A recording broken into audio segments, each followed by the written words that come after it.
И здравейте, днеска ще направя едно туториалче, в което ще покажа как да си изтеглите Minecraft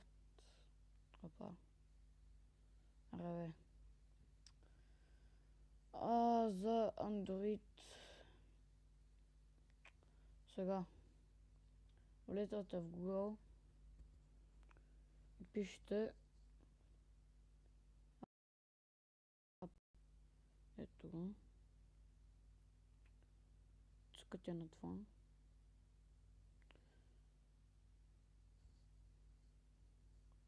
Айде, така.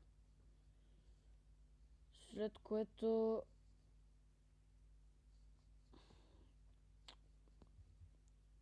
ето тук натискате Install App, инсталирате го.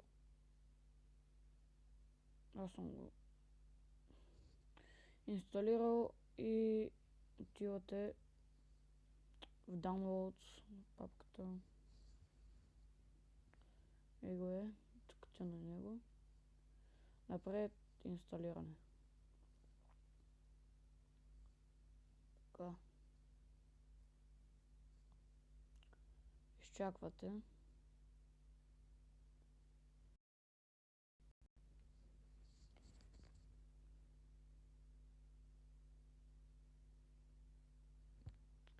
Айде бе.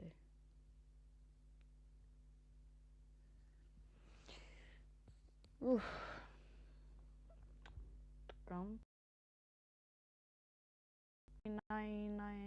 Най-новата версия.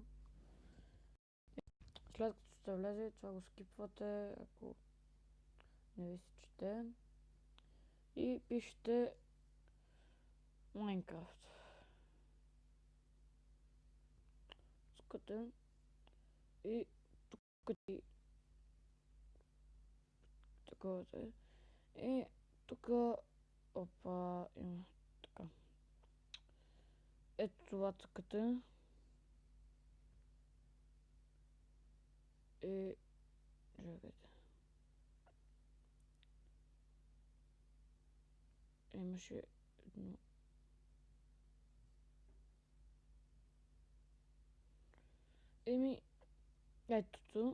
Ето я. Minecraft инсталирате. Аз мога да си апдейтна. Какво ново има? Ще се апдейтна. Да видим какво ново има. И ето така се инсталира Minecraft. Ако после нямате памет на телефона, може да си изтриете апторето, ако искате да си изтегляте още безплатни игри, като в Google Play са платени или в някой друг сайт. Си го оставяте и така. Сега да видим какъв е апдейта на Minecraft. Да. Аз не ви става. После имате едно Get Latest version и инсталирате по-старата версия. То ще ви излезат по-стари и най-новата. Цъкате на най-новата и така, готови сте. Това ще бъде от мен. Чао.